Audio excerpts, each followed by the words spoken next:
Hello, my dear friends. For those who don't know me, my name is Brother Sean, and I'm a member of the Teo community of Interspiritual Franciscans.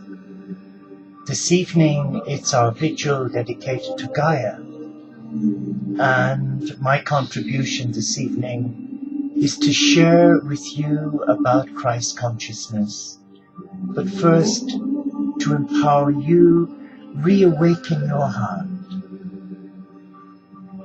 and we be guided in this 60-minute session by the Cosmic Christ and Divine Magdalena.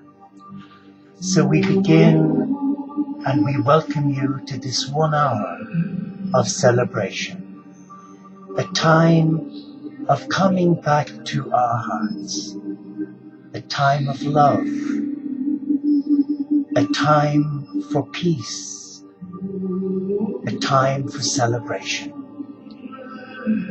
But first, we have lit our candle for peace, but we've also lit it as an offering of love from our hearts for the Cosmic Christ's reawakening within you and me. We light this light in recognition that there is one God supreme of all faiths and none. And in the name of our beloved Father, Mother, God supreme, who created life form, who created you and me, in the name of the risen Cosmic Christ, who loves life, in the name of the Spirit, the Divine Feminine, the fire of life, in the name of Gaia, our beloved Earth Mother, whom we dedicate the next 60 minutes to for peace, for the restoration of Jerusalem, the heart chakra of the world, and that all faiths and none will unite as sons and daughters of the Supreme, our brothers and our sisters. We celebrate our spiritual diversity as the beloved of God.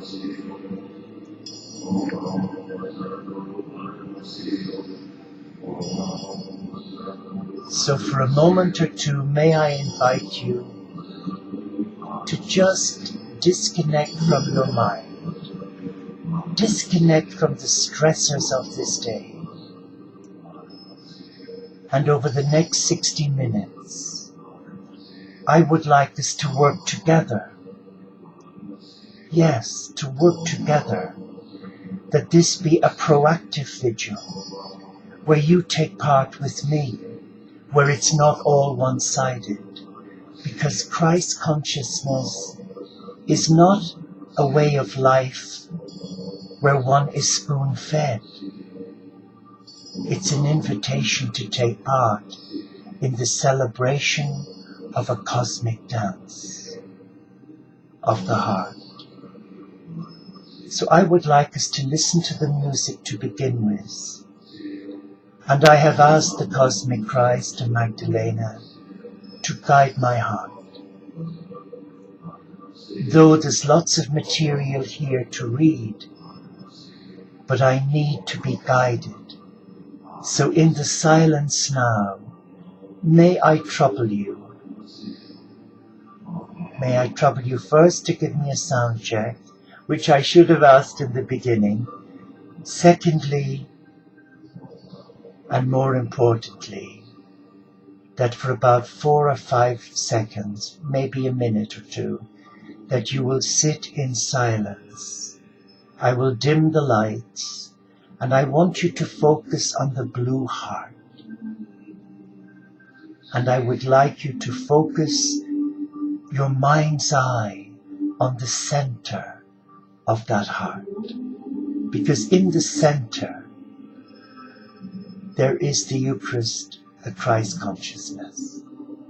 And I would like you to pray with me that I'm a channel this evening for the Christ, that I'm devoid of any form of self-interest or any agenda or any egoic personality where I want you to hear what I think you should hear, but rather to share with you what the cosmic Christ senses you need to hear. Is that okay with you? Thank you, Brother Tom, for the sound check. So we'll put out the lights and I'm going to play a special track. It is the meeting of the beloved at the well. And I just want you to allow your heart enjoy this vigil dedicated to Gaia in raising awareness and reawakening the heart to Christ consciousness.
So what is Christ consciousness?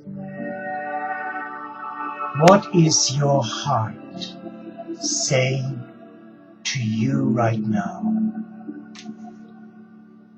I ask you this because, interestingly, this morning I was speaking to a dear friend who is an incredible light worker.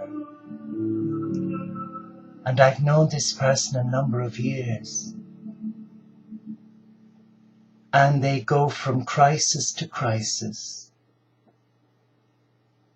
And in conversation it came out about 2012. And I just said, what's it saying to your heart? And I got a blank response. What do you mean, my heart? It's as if I was intruding on their space, and that what I was sharing was irrelevant. And when I asked them, have they ever asked their heart anything? And the answer, though not given, was clearly loud and clear, never. They had no time to be still. And if they did, they were always looping, afraid of connecting with their truth. And I came off the phone feeling quite drained and at times irritable. Irritable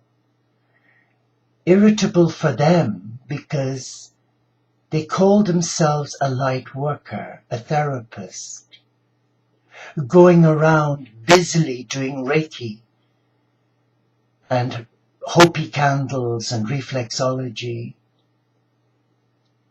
And all they're doing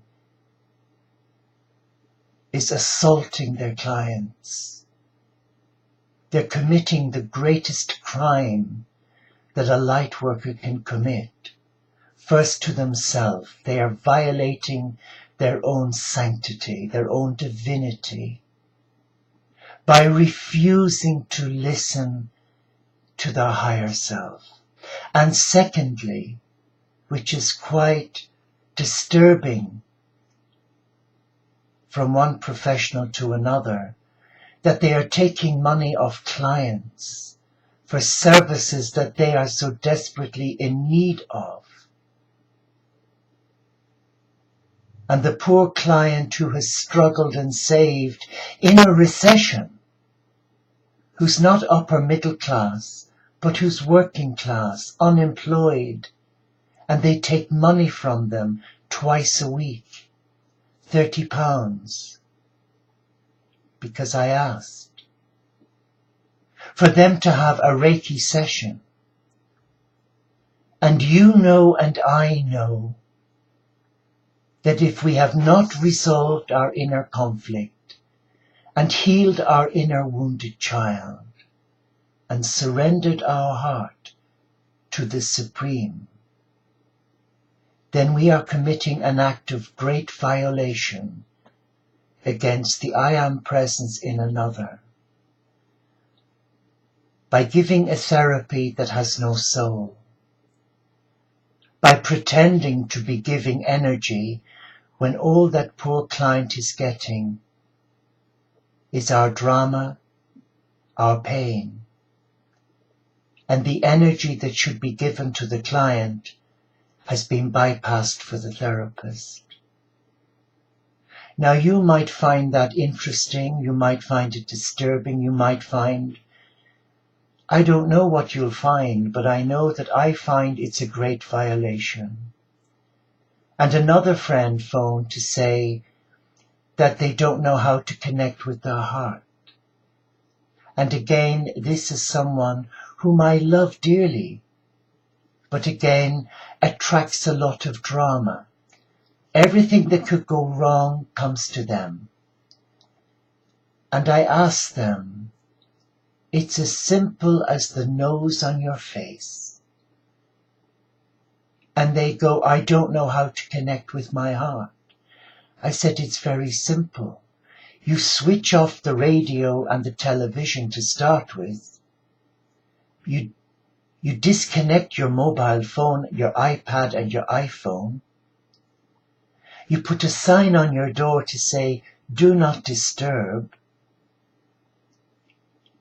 And then you begin by making yourself a cup of tea and sitting down and relaxing for a few minutes. And then when you feel relaxed, then use your gift of free will and ask, who? I said, who do you think you should ask? And again, this is a person who's teaching others on spirituality. And I said, you ask the company of heaven, the messengers of the Supreme, to send you the opportunities, the support that you need to help you relax and to connect with your heart and to sit and be still and relax. Oh, I haven't got time for that. I said, well, then how are you ever going to hear what the Spirit is saying to your heart? And thus ends the conversation. It is a daunting task that Christ has today. So many are so widely read. I know people and they buy books like I buy chocolates. Yes. But they don't read them. They skim through them. They don't reflect on what the passage is saying. You look at the religious leaders of the world. They're performing like parrots. They listen to a message, they repeat it, but they've missed the purpose of the exercise. They have not listened to what was given and allowed it to filter through into their soul. And again, they're afraid to say what they've been given. Why do you think that might be? Because of being ridiculed. Like I've been ridiculed many, many times for daring to say that I embrace all faiths as a Christian. But that is the cross I carry. The cross of being rejected for truth. And now it doesn't bother me. But it does sadden me today that many give lip service to the Supreme. Many who are in positions of trust, who are representatives of God, the imams, the rabbis, the priests, the ministers, the religious, the holy men and women of different faith traditions. They're so regimented in their worship that there is no leeway or space in order to allow the heart beat. Christ consciousness is not a book. Christ consciousness is a journey. And when you were born, and you've heard me say this so many, many times, you brought that information with you. I've had so many people that have made a fool of me, and that's okay, where they've almost looked at me as if I'm something on their shoe, under their shoe. Academics, brilliant scholars, and I'm not allowed to defend what I do and why I do it. I want to, my ego wants to lash a whole load of academic responses. I'm not allowed. I'm prohibited, because that's appeasing the ego. Christ consciousness was encoded in your soul's DNA before you were born. And the information that you need today is not in a book. It's not even in what I've got here, and it's credible. It's in your heart. And all you have to do is to come away from the world and the drama and the enticements and the allurements of the TV soaps. And I just love one program at night, Newsnight on BBC Two at 10:30 to 11. But then there's another program after I finish the Midnight Vigil with Diane What's-Her-Name on NBC News or ABC News from New York. I just love her because she talks my language. She's sincere. She's not disingenuous. You may disagree with me. But I love how she makes eye contact with your heart. Jesus makes contact with your heart. But too many people today are too busy. Too busy. We are living in a culture of instant gratification. And I'm not just meaning sex. I'm meaning our lifestyle. You hear the saying on these adverts for women's cosmetics, and it always ends with a real humdinger of a one-liner.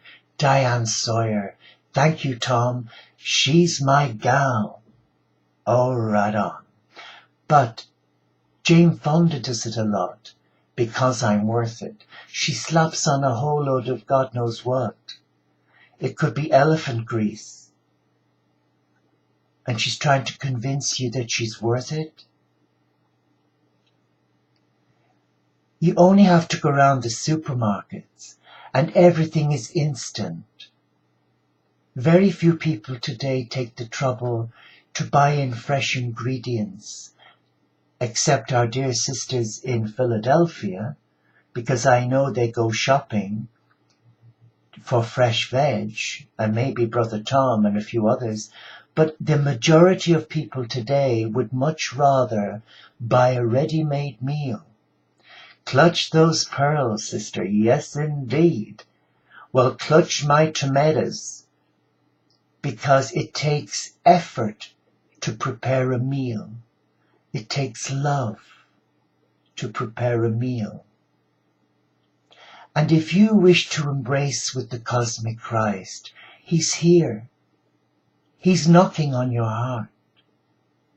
But are you too busy to give 10, 15, 30 minutes a day to sit and listen? That's the one-liner. That's the big one. That's the lottery win. Are you willing to take time to honor who you are? Or do you want someone like me who's a pain in the butt at times? Because I seem to repeat myself like Sister Sue's brother Toby the parrot, who joins us for morning prayers, singing his little heart out. As soon as Sister Sue puts on some music, Brother Toby the parrot is gone with the wind. You can't shut him up. He's amazing. I love him. He's wonderful. But let me say this. People are looking at me now and saying, I should have listened to you. I said, it's not too late. Oh, but it is. I'm too old. And I'd say, what? If you think the world is in crisis now, forget it. There's more to come. To try and shake mankind instead of going into the head to process, oh my God, clutch those pearls, sister. No. It's fall on your knees and ask for forgiveness for the violation that we have committed to our heart. We have violated our heart by not honoring it, by not listening to it. We would much rather someone like me read it to you, and then you can switch off and get on with your business. Hello. If you really want to reap the reward of 2012 and experience the most catastrophically beautiful, magnificent experience of your life, then you have to get off your jacksie and you've got to do it yourself. Your mother, your great Aunt Sally, or your Aunt Margot didn't take your driving test for you. No, you had to sit behind the wheel. Isn't that right, Mary? Of course it is, Brother Sean. Isn't that right, Eleanor and Elizabeth and Brother Tom? Of course it is, Brother Sean. I had to sit there in a sweat, learning my mirror signal maneuver. The Christ is calling you. Are you willing? Seriously. Let's cut the nonsense now. Let's get down to basics. Are you willing? Truly going to trust your heart instead of putting it on the back boiler? And then, worse still, when you know what your heart is telling you, you honor it, and then you quietly put it aside. That's what someone told me today who's an Aquarian, our dear sister Elsie, who's petrified to connect with her heart. Petrified. I've tried for 4.5 years to reassure her that it's not your worst nightmare. It's the most beautiful experience. But we must never sit in judgment on another. For some, they need a good kick, swift kick in the butt. There are others, and they need very gentle, sensitive handling, particularly if there has been deep inner childhood woundedness. I'm going to stop. I'm going to play some music, and I want you to come and look at the heart again. And this time I want you to do something for you. I want you to ask yourself one simple question. Do you really want to connect with your heart? Do you really want to know about Christ consciousness? And do you really want that love to touch you and set you free? If not, then you might as well say good night and go and watch your favorite program on television. For what's going to happen next is going to kick ass, as my brother and American sisters would say. The Christ is going to really touch you. I know He is. Because whatever you ask for in love, it's done to you.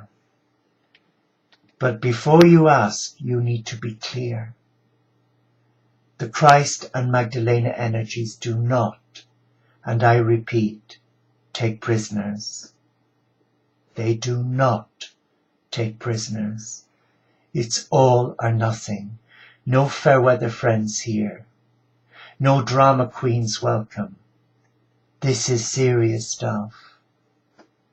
When you ask the Christ to come into your life, it's not a born-again evangelical experience. It's the opposite. It's slow. It's subtle. It's gentle. There's no screaming. There's no aftabs. There's no great alleluias and losing your teeth or your hairpiece. No. It's a heart reawakening to your truth. And you're allowing to come out what you brought with you, which you had with you as a young child, when you had that childhood innocence, those childlike qualities where you could see the angels. And then when you entered kindergarten, junior school, your innocence became less and less so that you could survive in a cruel, beautiful world. So now I'm going to play this. and it's called I and My Beloved. It's Magdalena singing to Jesus. But I want this to be your song. I want you to please you. I want you to allow your heart sing to the beloved. And in return, I promise you, before we finished at 9 o'clock, you will know the beloved. Let's go.